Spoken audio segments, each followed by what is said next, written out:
કોઈ દેશી ટોપિક પકડીને હમણાં કામ કરીશું આપણે. અને બેને કહ્યું કે મોટિવેશનલ સ્પીકર છે. મોટિવેશનલ સ્પીકર નથી, ફૂડ એન્ડ ન્યુટ્રિશન મેનેજમેન્ટ મારું આ મેઇન છે. અને આની અંદર જ હું ઘણા બધા પ્રોડક્ટ્સ જે પણ આપણા સુમલના અત્યારે તમે જોઈ રહ્યા છો, અને ખાસ કરીને દૂધની જ્યારે વાત આવે ત્યારે બહુ ઇઝીલી આપણે એને ટેકન ફોર ગ્રાન્ટેડ લેતા હોઈએ છીએ કે દૂધમાં શું પીવા જેવું અથવા દૂધમાં જાણવા જેવું શું હોય છે.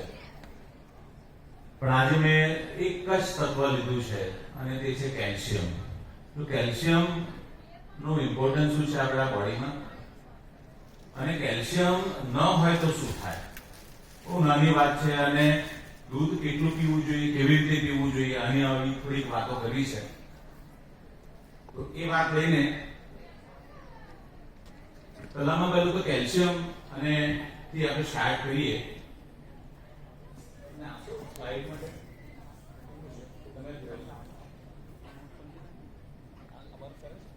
ઓડિયન્સના વિદ્યાર્થી મિત્રો ડિસિપ્લિન જાળવી રાખજો. હેલો. તો calcium is most abundant mineral in human body. એટલું બધું અગત્યનું છે. આપણે હવે એના વિશે જોઈએ એટલે આપણને ખબર પડે કે આપણા શરીરમાં કેલ્શિયમની કેમ જરૂર છે. નેક્સ્ટ. મોટા ભાગે 99% જે કેલ્શિયમ છે એ આપણા શરીરમાં હાડકામાં ખાસ કરીને એ સ્ટોર થયેલું છે. અને 1% જે છે એ કેલ્શિયમ એ બ્લડ સિરમમાં આપણને જરૂર પડતી હોય છે. એટલે કે 99% જે કેલ્શિયમ છે એ હાડકા અને દાંતમાં રહેલું છે. હવે તમને એમ થાય કે હાડકા અને દાંતમાં જો કેલ્શિયમ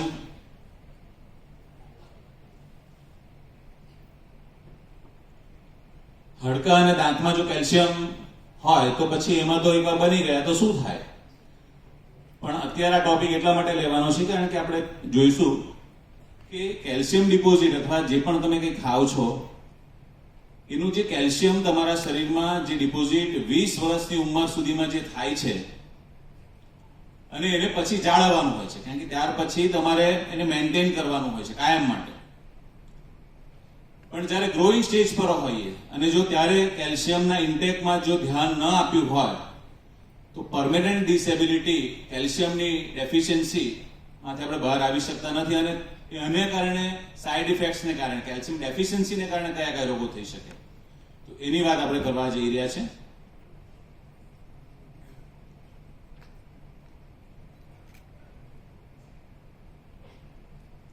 પહેલામાં પહેલું તો વાત કરીએ તો કેલ્શિયમ એક તો હાડકા અને દાંતના મિનરલાઇઝેશનમાં રેગ્યુલેટ ન્યુમેરોલોજિકલ એક્સાઇટેબિલિટી, એટલે કે તમારું નર્વસ સિસ્ટમ, ખાસ કરીને બ્લડ કોએગ્યુલેશન, વાગ્યું તમને અને લોહીનું જમાવવાની જે પ્રક્રિયા છે તો ત્યાં પણ કેલ્શિયમની જરૂર પડે છે આપણને. અને દરેક સેલના મેમ્બ્રેનની અંદર એની બાયોકેમિકલ પ્રોસેસ માટે પણ કેલ્શિયમની જરૂર પડતી હોય છે.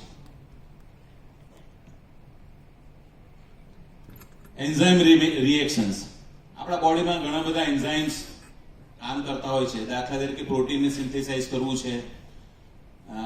કેલ્શિયમ જે આવ્યું છે વિટામિન D3 ની હાજરીમાં અને પ્રોટીનની સાથે પ્રોટીનને સિન્થેસાઇઝ કરવા માટે વળી પાછી કેલ્શિયમ અને વિટામિન D3 અને બીજા વિટામિન્સ કઈ રીતે કામ કરે, આ બધામાં આ મલ્ટિપલ છે. પણ અલ્ટિમેટલી જે કેલ્શિયમ જે છે એ પોતે એન્ઝાઇમેટિક પ્રોપર્ટીમાં જબરજસ્ત કોન્ટ્રીબ્યુટ કરતું હોય છે. અને ખાસ કરીને હોર્મોનલ બેલેન્સ. તમે જુઓ કે બાળક જન્મે ત્યારથી અને ગરડા ખાઈને મરે ત્યાં સુધી તમે જુઓ દૂધ દરેક સ્ટેજ પર છે. અને એનું કારણ એ છે કે દરેક સ્ટેજ ઉપર દૂધની અંદરથી આપણને જે મળે છે એ શું મળે છે આપણે એ જોવાના છે. કારણ કે આપણા બ્રેનના ન્યુરોન્સ પણ ઇન્ટરનલ ટોક કરે કે સેલ પણ ઇન્ટરનલ જે કેમિસ્ટ્રી ડેવલપ કરે, આ બધાની અંદર કેલ્શિયમ એ વાઇટલ રોલ ભજવતું હોય છે.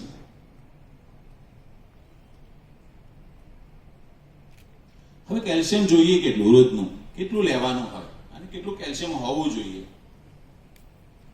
તો જનરલી મેલ્સ એન્ડ ફિમેલ્સ જો 9 થી 18 વર્ષ હોય તો એને રોજનું 1300 મિલીગ્રામ કેલ્શિયમ પર ડે જોઈએ. સ્ત્રી અથવા પુરુષ 19 થી 50 વર્ષના હોય એને 1000 મિલીગ્રામ કેલ્શિયમ જોઈએ. પ્રેગ્નન્ટ વુમન હોય, નર્સિંગ વુમન હોય તો એને 1300 મિલીગ્રામ, કારણ કે એને બોડીની કેલ્શિયમની વખતે વધારે જરૂર છે, અંદર બેબી બોર્ન થઈ રહ્યું છે. પ્રેગ્નન્ટ વુમન ઓર નર્સિંગ વુમન એ એની એજ પ્રમાણે ટૂંકમાં 1000 to 1200 mg રોજનું કેલ્શિયમ મિનિમમ જો આટલું ન જાય તો તમે કેલ્શિયમ ડેફિસિટ છો એમ કહેવાય. અને જ્યારે કેલ્શિયમ ડેફિશિયન્સી ક્રિએટ થાય તો ઘણા બધા રોગો થવાની શક્યતા રહેલી છે.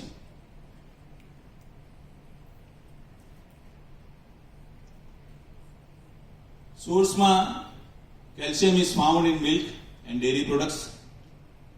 આમાં કેલ્શિયમ ઘણી બધી જગ્યાએથી મળતું હોય છે, પણ આજે આપણે એ જ જોવાનું છે કે કેલ્શિયમ મળે તો ખરું, તમે લીધું તો ખરું, એ ઇન્ટેક તો લીધું, પણ એનું એબ્સોર્પ્શન બોડીને કેટલું મળે છે અને બોડીને કેટલું લઈ શકે છે એમાંથી. દાખલા તરીકે પાલકની ભાજી છે, સ્પિનેચ છે, એમાં 125 ગ્રામ તમે જ્યારે પાલક ખાઓ ત્યારે 125 ગ્રામ જેવી, એક કપ માન લો કે તમે પાલક લીધી તો 125 ગ્રામ જેટલું તમને કેલ્શિયમ મળે. પણ બોડીને ફક્ત એમાંથી 5% જ કહેવાય ને રિટેન થાય છે, બાકીનું બધું ડ્રેઇન થઈ જાય છે. તો એવું બદામ છે, તલ છે, આપણે તલ સાંકળી ખાઈએ છીએ, ખાસ કરીને જનરલી આપણે ત્યાં ઉત્તરાયણ હોય ત્યારે આપણે તલ સાંકળી ખાઈએ. સિસ્ટમ એવી બનાવી છે કે વિન્ટરની અંદર તમે તલ ખાઓ, સાથે ગોળ હોય, સાથે ઘી હોય, તો જે ઘીની અંદર, કારણ કે આ જે પણ પ્રોટીન્સ છે અથવા જે પણ કેલ્શિયમ છે, જેટલા વિટામિન્સ છે, ફેટ સોલ્યુબલ વિટામિન્સ છે, આ જે કોમ્બિનેશન એવું છે કે કેલ્શિયમને એ એન્હાન્સ કરે છે, એની બાયોએબિલિટી વધારે છે શરીરમાં. તલમાં પણ એટલું જ કેલ્શિયમ છે, બરાબર. પણ સૌથી વધારે જે ઇઝીલી કહેવાય કે શરીરને બાયો અવેલેબલ એટલે કે ડાયજેસ્ટેબલ કેલ્શિયમ છે એ ડેરી પ્રોડક્ટ્સમાં હોય છે. અને ખાસ કરીને અત્યારે ઓસ્ટિયોપોરોસિસ એ કેલ્શિયમના ડેફિશિયન્સીને કારણે ઘણા બધા લોકોને જોવા મળે છે, અને લગભગ દર 10 ઘરમાં એક પેશન્ટ અત્યારે આપણને ઓસ્ટિયોપોરોસિસનો દેખાય છે. બોન ફ્રેક્ચર ઘણા લોકોને બહુ નાની ઉંમરમાં અથવા અમસ્તા પડે અને એને ફ્રેક્ચર થતા હોય છે.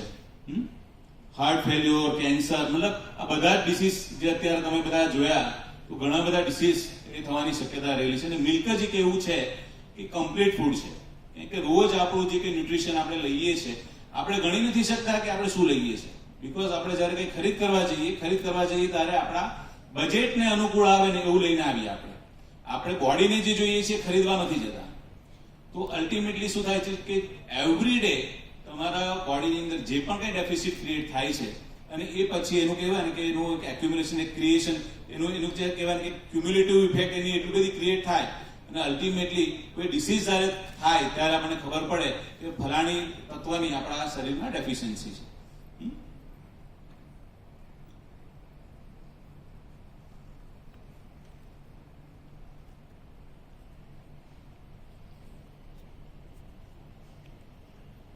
હવે કેલ્શિયમ માટે ક્યારે એબ્સોર્બ થાય? પહેલા તો કે તમારા શરીરમાં વિટામિન ડી હોય ત્યારે, અને particularly vitamin D3. Vitamin D3 particularly જો તમારા બોડીમાં અનઅવેલેબલ, ને વિટામિન D3 કેવી રીતે મળે? એકચ્યુઅલી વિટામિન D3 ને એબ્સોર્બ કરવા માટે પહેલી તો સ્ક્રીન, જે તમારી જે ચામડી છે એ ચામડીની અંદર એનું સિન્થેસાઇઝ થતું હોય છે, એટલે કે સૂર્યપ્રકાશ દ્વારા, સૂર્યપ્રકાશમાં અલ્ટ્રાવાયોલેટ રેઝથી જે આપણી ચામડી છે, સ્કિન છે, એ વિટામિન D3 જનરેટ કરે અને બોડીને આપતી હોય છે. અને એની સાથે સાથે બે હોર્મોન્સ જે કામ કરે છે, આપણી પાસે સમય નથી, હું આની અંદર જતો નથી, જે આ બંને હોર્મોન્સ વિટામિન D3 માટે કેવી રીતે કામ કરે.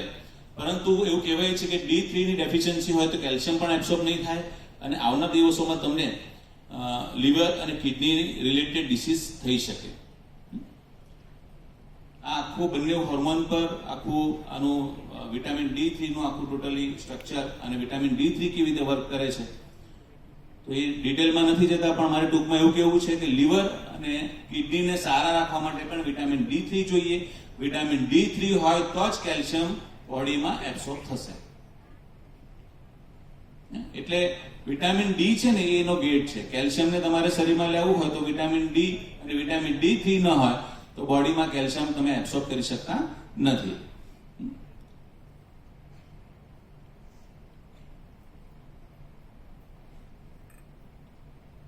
અત્યારે બજારમાં તમને વિટામિન D3 રેડીમેડ પણ મળતા હોય છે, પણ બેસ્ટ વસ્તુ એ છે કે તમે સૂર્યપ્રકાશની અંદર જે વિટામિન D3 મળે એને જેવું બેસ્ટ કહેવાય કે એનું ફોર્મેટ એક પણ હોતું નથી. અને એટલા માટે એવરીડે એટલીસ્ટ અડધો કલાક સનલાઇટ લેવી જોઈએ, જ્યાં સુધી ચામડી કહેવાય ને થોડી ગુલાબી ન થાય ત્યાં સુધી.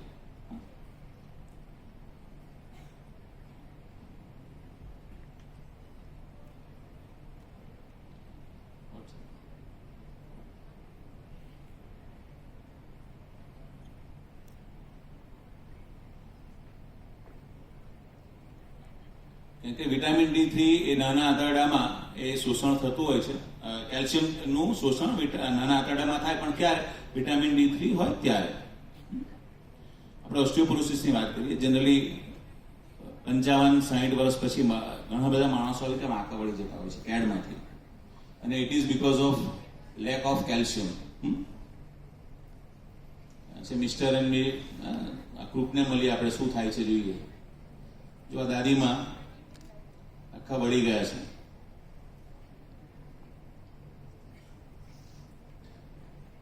આ એક્ઝામ્પલ છે ઓસ્ટિયોપોરોસિસનું.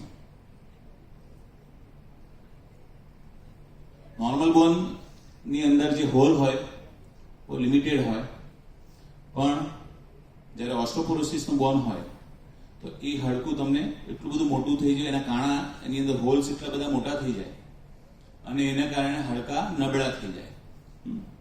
હાડકાની મજબૂતી માટે એમાં હોલ જરૂરી છે. તમે જુઓ કે પેલો સળિયો હોય લોખંડનો, એને વાળી શકાય, પણ પાઇપને વાળી શકાતો નથી, અંદરથી પોલો છે. ભગવાને આપણા હાડકા પણ એવી રીતે બનાવ્યા છે. બોલાતો છે, પણ એના જે કહેવાય કે મેશ એટલે કે એમાં જે કાણા જે છે એના ડાયમેન્શન ફિક્સ છે દરેક બોનના, અને એ ડાયમેન્શન જ્યારે મોટા થઈ જાય ત્યારે એ હાડકા એ નબળા થઈ જાય અથવા બ્રેક થઈ જાય એવા બની જાય. એટલે ઘણા બધા લોકો અત્યારે તો અમે સુરત શહેરનું સર્વે કર્યું તો તમને જાણીને નવાઈ લાગશે કે સેન્ટ ઝેવિયર્સની લુડ્સ કોન્વેન્ટ જેવી સ્કૂલના બાળકોની અંદર કેલ્શિયમ ઓછું છે, પણ સામે જે ઝુંપડપટ્ટીમાં જે છોકરાઓ છે એમનું કેલ્શિયમનું લેવલ સારું છે. એનું કારણ એ છે કે આપણે દૂધ પીતા નથી અને દૂધને મેડિસિન તરીકે આપણે ક્યારેય કન્સિડર કર્યું નથી.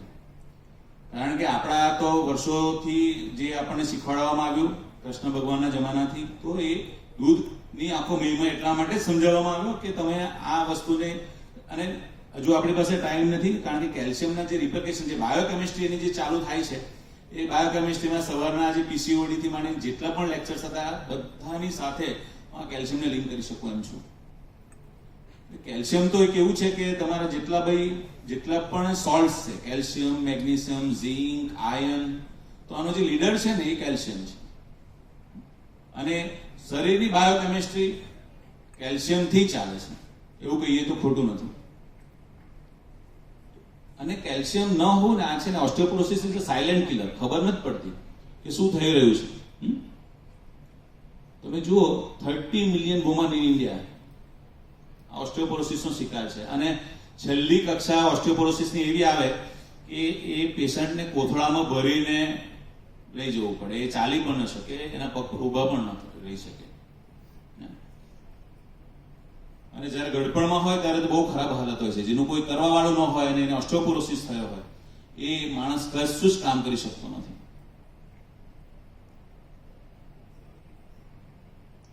એ કયા વગર આવે છે કે કંઈક ફ્રેક્ચર થાય, તૂટે, ડોક્ટર પાસે જાઓ ત્યારે તમને ખબર પડે કે કેલ્શિયમની ડેફિશિયન્સી હતી અને હવે મને ઓસ્ટિયોપોરોસિસ જેવું લાગુ, મારા હાડકા ખવાવાના ચાલુ થઈ ગયા છે.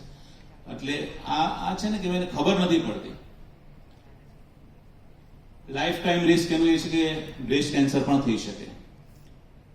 કેલ્શિયમની ડેફિસિટ હોય તો બ્રેસ્ટ કેન્સર થઈ શકે, અને એ રેશિયો છે 7%. કે કેલ્શિયમની ડેફિશિયન્સીને કારણે ભારત દેશની અંદર બ્રેસ્ટ કેન્સરના જે બનાવો બને છે એનો રેશિયો છે 7%. Heart attack 31% heart attack, it is coming due to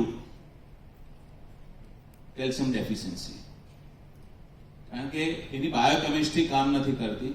second thing, calcium બોન પાસે જવું જોઈએ, એને બદલે એ બ્લડની અંદર વધારે પ્રમાણમાં એક્સેસ કેલ્શિયમ જ્યારે આર્ટરીઝની અંદર ડિપોઝિટ થાય તો એ માણસને વધારે કેલ્શિયમ મળ્યું છે એવું ના કહેવાય, કારણ કે કેલ્શિયમનું સ્થાન ક્યાં છે? બોનમાં છે. બ્લડની અંદર એનું જે લેવલ છે એની ઉપર જવું ન જોઈએ. આ બધી જ વસ્તુ, આ બાયોકેમિસ્ટ્રી ત્યારે જ જળવાય કે એની સાથે કેલ્શિયમની સાથે જેટલા પણ બીજા સોલ્ટ્સ છે એ બધાનું જ પ્રમાણ જળવાય. અને આ બધું જ પ્રમાણ જો તમારે જાળવવું હોય તો કેવી રીતે જાળવી શકો? બેસ્ટ મીડિયા છે મિલ્ક, કર્ડ અને પનીર. હું તમને એ આગળ જતા સમજાવીશ. લાઈફ ટાઈમ રિસ્ક બીજું એ છે કે ઓસ્ટિયોપોરોટિક ફ્રેક્ચર, થોડી વાર ફ્રેક્ચર થયા કરે. તમારા કંઈ જોર લાગી ગયો, કોઈ દોસ્તારે ધબ્બો મારી દીધો, આવું કંઈ પણ નાના ફ્રેક્ચર બહુ જલ્દી થઈ જાય. એટલે એકદમ ડેલિકેટ બોડી થઈ જાય, ફ્રેક્ચર ગમે ત્યાં થઈ જાય. અને આ ઓસ્ટિયોપોરોટિક ફ્રેક્ચર અત્યારે ભારત દેશના આંકડા હું બતાવી રહ્યો છું. આ કોઈ વર્લ્ડના આંકડા નથી બતાવતો, ભારત દેશના આંકડા બતાવી રહ્યો છું. અને એનું કારણ એ છે કે એવરેજ મિલ્ક કન્ઝમ્પશન નોર્મલ વ્યક્તિનું એ હોવું જોઈએ એના કરતાં ઓછું છે.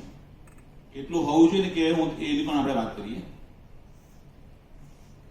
દૂધની અંદર અને કેલ્શિયમ જે ખરેખર જે રિક્વાયરમેન્ટ છે લોકોની, એ મેં તમને કહ્યું, પણ તમે જુઓ 9 થી 18 વર્ષે મેક્સિમમ કેલ્શિયમ બોડીને મળી જવું જોઈએ અને લેવું જોઈએ.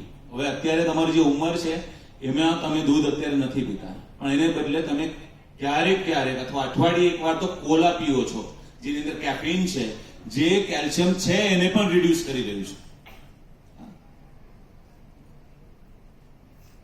વિટામિન ડી કેટલું લેવું જોઈએ? તો 50 વર્ષ સુધી રોજનું 200 ઇન્ટરનેશનલ યુનિટ એ વિટામિન ડી તમારા બોડીને મળવું જોઈએ. 51 થી 70 વર્ષ સુધી 400 ઇન્ટરનેશનલ યુનિટ વિટામિન ડી લેવું જોઈએ. અને તમે જો બાય ચાન્સ 70 ની ઉપર જીવી જાઓ છો તો તમારે વિટામિન ડી એ 600 ઇન્ટરનેશનલ યુનિટ લેવાનું હોય છે. જનરલી આ શરૂઆત થાય બેક પેઇન થી. તમને એમ થાય કે કોન્સ્ટન્ટ મારી કેડ દુખ્યા કરે છે, અને માણસ વાંકો થઈ જવાને કારણે એની હાઈટ ઓછી થઈ જાય છે, હાઈટ ઓછી લાગે છે. કારણ કે એની જે કહેવાય ને કે સ્ટ્રક્ચર છે એ સ્ટ્રક્ચર જ આખું એનું ડિસ્ટર્બ થઈ જાય છે.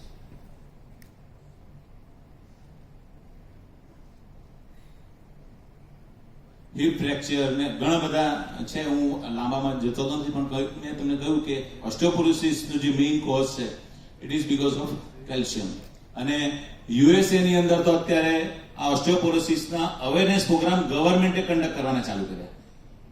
આટલા બધા મીટ અને પોલ્ટ્રી એ લોકો ખાતા હોવા છતાં ત્યાં અત્યારે આ 47% લોકો કેલ્શિયમ ડેફિસિટ છે. એ લોકો ઓસ્ટિયોપોરોસિસના અવેરનેસ પ્રોગ્રામ સ્ટાર્ટ કર્યા છે.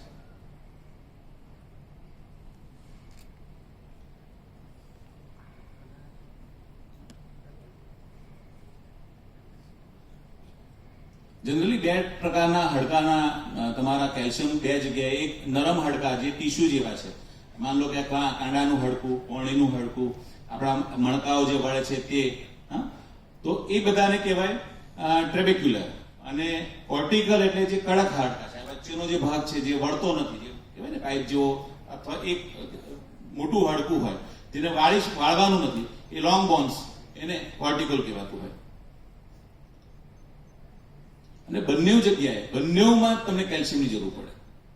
બંનેમાં જે મુવમેન્ટ વાળા છે એમાં પણ જરૂર પડે, અને જે મુવમેન્ટ નથી કરતા એ બોન્ડને પણ જરૂર પડે. અને એટલા માટે આ પીગી બેંકનો ફોટો એટલા માટે મૂક્યો છે કે અત્યારે તમારી જે ઉંમર છે તો તમારી બોડીમાં મેક્સિમમ કેલ્શિયમ ડિપોઝિટ કરી લો, કારણ કે ત્યાર પછી એ જનરેટ થવાનું નથી. પછી તમારે એને સેવ કરવાનું છે. જેટલું છે 30 વર્ષ પછી એ ડિક્લાઇન થવાનું ચાલુ થશે.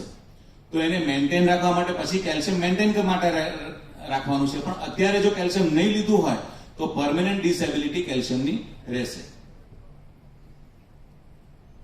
અને એટલા માટે જ તમારે કેલ્શિયમ અને સાથે વિટામિન ડી એટલે કે સૂર્યપ્રકાશ, અને જો એ ન થતું હોય તો મિલ્ક અને મિલ્ક પ્રોડક્ટ્સમાં મેક્સિમમ વિટામિન ડી પણ છે. બાકી તો જે લોકોને ફિશનો પ્રોબ્લેમ નથી હોતો, ઘણી બધી એવી ફિશ છે, કોડ લીવર ઓઇલ છે, એની અંદર પણ વિટામિન ડી મળે છે. પણ સૂર્યપ્રકાશમાંથી લીધેલું વિટામિન ડી બેસ્ટ છે. થોડી એક્સરસાઇઝ અને લિમિટ કેફીન અને આલ્કોહોલ જો આ હોય તો બધામાં જ આ વસ્તુ આવે છે.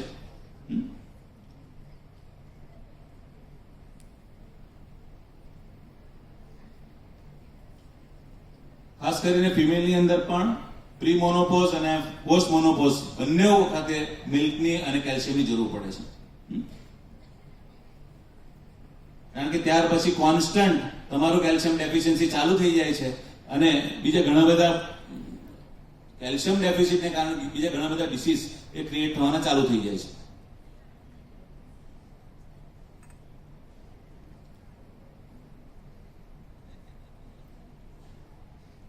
મેં કહ્યું એમ 40 પછી તમારા બોન હવે કેલ્શિયમ લઈ શકતા નથી, તો એને મેન્ટેન કરવા માટે શું કરવાનું છે, મેન્ટેન કરવા માટે એના પર આપણે જતા રહીએ તો ખાસ કરીને તમારા ડાયટની અંદર અત્યારે બધા જ લોકો ચીઝ તો ખાય જ છે, પણ સાથે બીજો પેલો એક ખરાબ વસ્તુનો જે પેલો મેદાનો રોટલો છે એ પણ ખાય છે.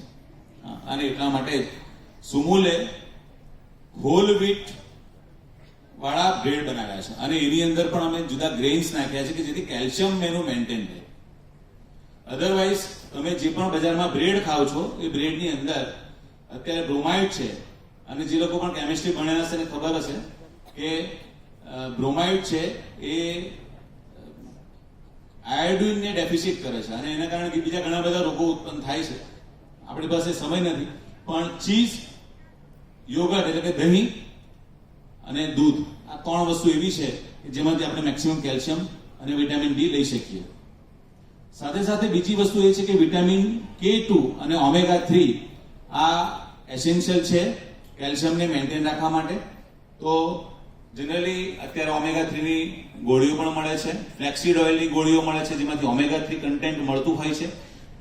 અમે જે ગાયનું ઘી વેચીએ છીએ એની અંદર ઓમેગા 3 છે, તો ઘીની અંદર પણ ઓમેગા 3 ફેટી એસિડ છે.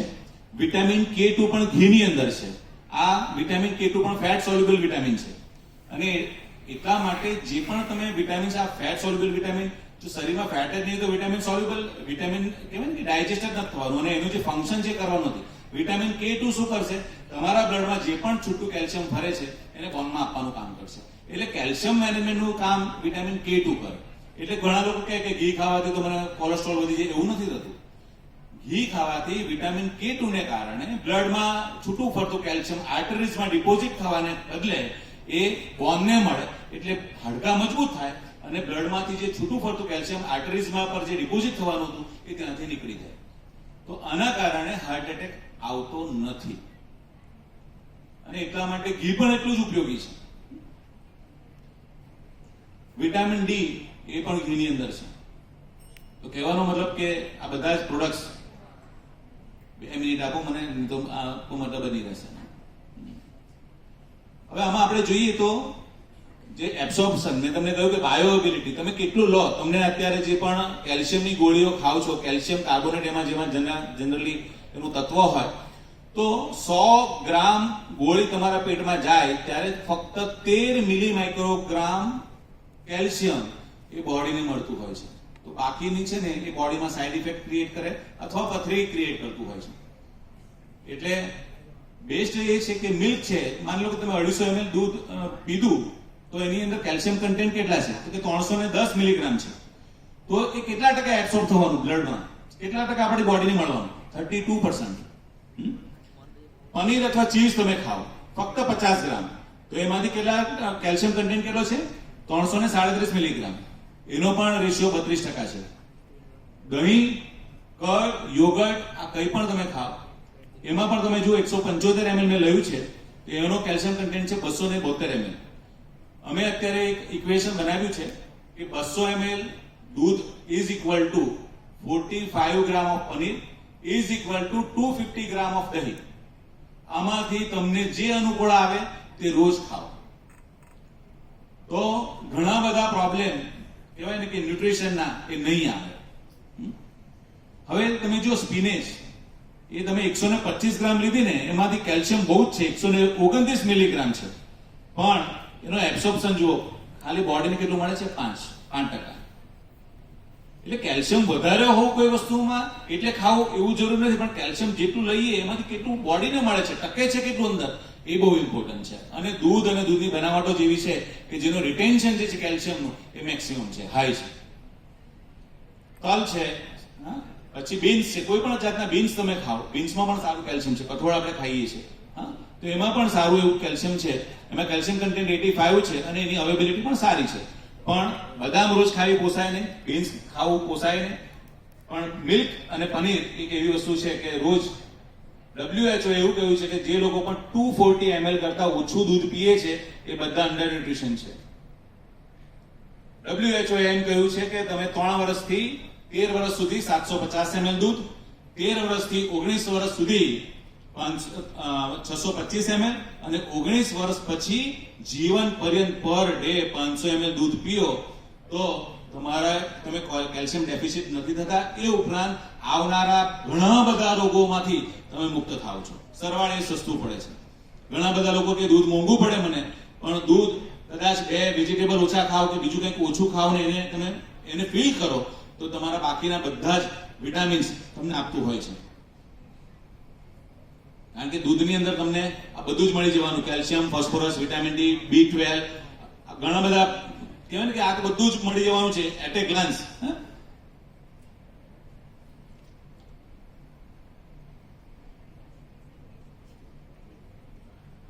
પનીર પ્રોટીન તો મળશે, કેલ્શિયમ મળશે. અત્યારે અમારી પાસે પ્રોબાયોટિક દહીં મેં કાઢ્યું છે, મેક્સિમમ B12 જનરેટ પણ કરશે, કેલ્શિયમની બાયોએબિલિટી બેસ્ટ છે એની અંદર, તો એનો ઉપયોગ કરો. ઘીની અંદર મેં વાત કરી, fat soluble vitamin A, D, E અને K બધા જ એની અંદર છે અને એના કારણે જે ફાયદા મળવાના છે આ વિટામિન્સના એ જબરજસ્ત મળતા હોય છે તમને. કારણ કે અત્યારે ટાઈમ આ 2 વાર ઘંટી વાગી ગઈ છે એટલે હું જલ્દી પૂરું કરું છું. ઓકે, પણ અમે ઘી માટે એવું કહીએ છીએ કે ઘીને સવારે 15 ગ્રામ, બપોરે 15 ગ્રામ ને સાંજે 15 ગ્રામ, એમ દિવસમાં 45 ગ્રામ ખાવામાં આવે તો ઘી નડતું નથી. ઘીથી સ્લિમ પણ થવાય, ઘીથી બીજા વિટામિન્સ પણ બોડીને મળે અને ઘીથી calcium management, heart attack, cancer, ઘણા બધા રોગોથી મુક્ત આપણે થઈ શકીએ. હા, સુમૂલનું ઓથેન્ટિક હોવું જોઈએ. કારણ કે એક વસ્તુ છે, તમે જ્યારે કોઈ પણ વસ્તુ ખરીદ કરો ત્યારે એની બ્રાન્ડ પણ ઇમ્પોર્ટન્ટ છે અને ખાસ કરીને એની વિશ્વસનીયતા બહુ ઇમ્પોર્ટન્ટ છે. વેલ્યુ ફોર મની છે કે કેમ. આપણી પાસે સમય નથી, નહીં તો હું તમને ગામડે ગાય અને ભેંસના આંચળમાંથી દૂધ નીકળે અને તમારા હાથમાં આવે છે ત્યાં સુધીની એક પ્રોસેસ હું હવે આ બીજી વાર આવું ત્યારે તો હું વિડીયો લઈને આવું જેથી એ જ કામ જલ્દી પતી જાય. તો એ વિડીયોમાં તમે જોઈ શકો કે અમે કેટલું બધું હાઇજેનિકલી આ મિલ્ક તમારા હાથમાં આવે ને ત્યાં સુધી રાખીએ છીએ.